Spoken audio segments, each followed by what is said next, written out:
Hey there, friends on YouTube. My name is Jason. This is Painfully Honest Tech. Today, I'm going to give you a little bit of news. There's actually some news today about things like Apple, and maybe there's an event that has a date that we can look forward to for the iPhone 13, 12S, whatever they're going to call it. I guess there's a date now that they are going to talk about that. Also in the show, we're going to talk about the fact that Samsung has also announced a date where they're going to release at least the folding phones and maybe some other stuff. But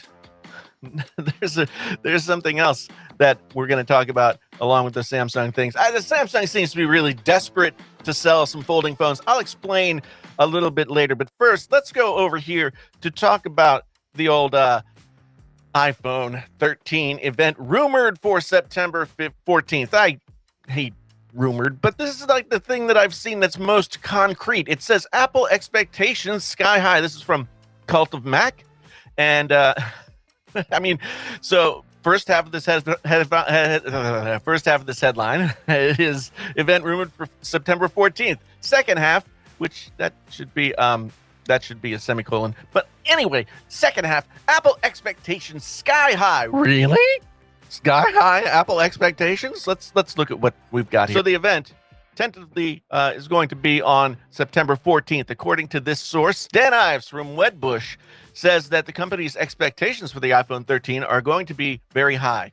They're going to send more units out, 15% more than they have in the past with the iPhone. So more iPhones going out. Yay, that's great. Now, in terms of this date, the date sounds like it could have some legs here because the iPhone has been announced typically in September with an October release. Last year, it was a little bit different because we had the COVID thing happening, so it got pushed back to October. But the year before, in 2019, it was, I believe, September 12th. September 14th sounds just about right for this event. So I guess we'll just wait and see. Just like we're going to wait and see with everything else. I don't talk about iPhone rumors all that much, but this is like a somewhat concrete and somewhat credible based on past events, somewhat credible piece of information. So the iPhone is going to be announced and discussed and all that kind of stuff. And we're going to see it on Did I say September 14th? I think I did. The next thing that we've got, and this is more concrete because they're actually invites. This is a virtual event, but they're invites. Our friends over at Samsung have sent out their Get Ready to Unfold Galaxy Unpacked event notification, invite, whatever. I didn't get an invite, so Samsung doesn't like me anymore. Everybody knows that. August 11th, 2021. That's when we're going to see the Galaxy Unpacked event. What are we going to see? Z Flip 3? Z Fold 3? Why would it be the Z Flip 3? Didn't we only see Z Flip 1? Or am I forgetting a flip? At any rate, Z Flip 3 is what they're talking about. And then maybe a watch. And then maybe some earbuds too. I've seen some maybe some earbuds as well. Now, I'm personally on record saying many times that while I have liked the folding phones, I think they're cool. I think they're like not really made for prime time. I don't think a lot of people are going to adopt them as a thing. While I like the folding phones, I don't think that they're ready for prime time yet. I don't think that the average consumer is going to go into the store and say, "Hey, here's this thing that's seems like it's still pretty fragile and maybe hasn't been totally figured out. So I'll go ahead and spend over $1,000 on it." One thing, the Fold has never been anywhere near affordable. And the other thing is, I just, mid-range phones that are around $500 are becoming more and more attractive with phones like the Pixel 4a and the 5a that's coming sometime soon. So I don't know that the Folds are ready for prime time, but I do know that Samsung is going to try really hard to get one to you because not only are they offering you a Fold, but they're letting you trade in more than one device to get one. This here from Android Authority says want a Galaxy Z Fold 3, Samsung will let you trade 2 devices at once for it. So they're not just talking like, 2 phones. They're talking tablets. They might take your used car. I'm not sure. It's kind of crazy that they're allowing people to do this. But I guess if you have more than one thing that you want to get rid of, it's Samsung sweetening the trade-in offer for the foldable flagship.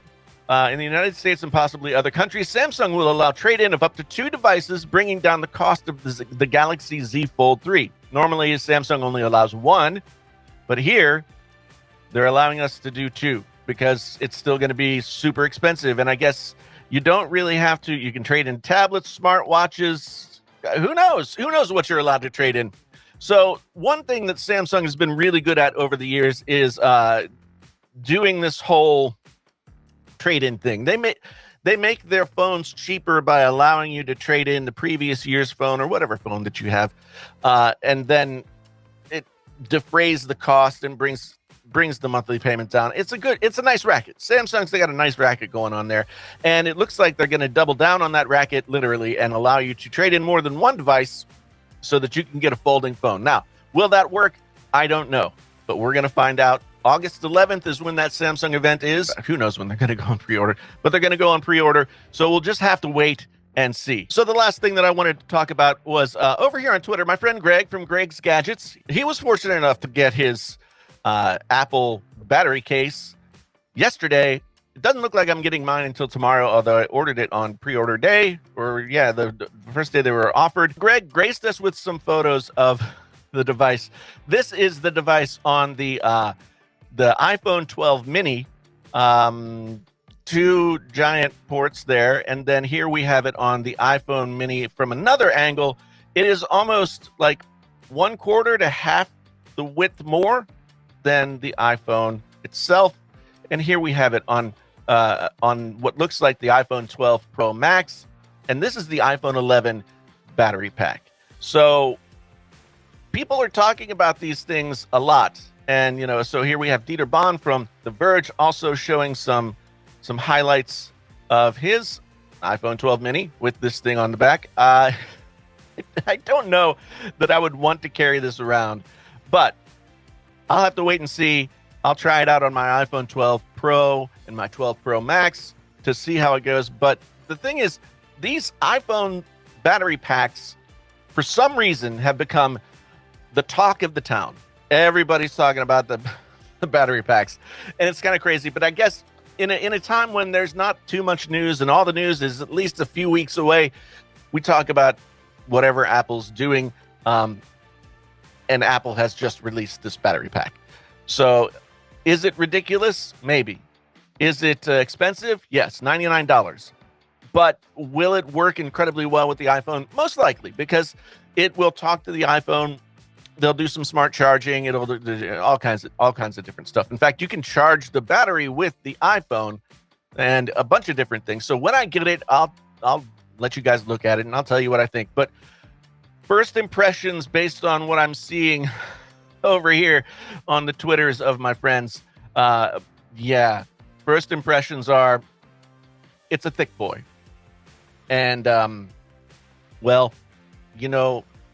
that's not always a bad thing. I expected it to be a little bit slimmer. I'm not going to lie. When I get mine, you'll know about it and we'll talk about it. And that is the news that I'm going to talk about today. Thanks so much for being here. I really do appreciate it. Once again, my name's Jason, sometimes known as the JDL. This is Painfully Honest Tech. Tech so honest it hurts. Until the next time, I am out. Did you like that video you just watched? I hope that you did. I really do. If you did like it, then there are some videos popping up on the screen over here that you could go watch. YouTube, or I think they might be something that you would be into if you've just watched this video. If you want to follow me on Twitter, the Jason T. Lewis is where you go, or look for Painfully Honest Tech on any of your social medias out there. I hope to see you out there in the social media sphere.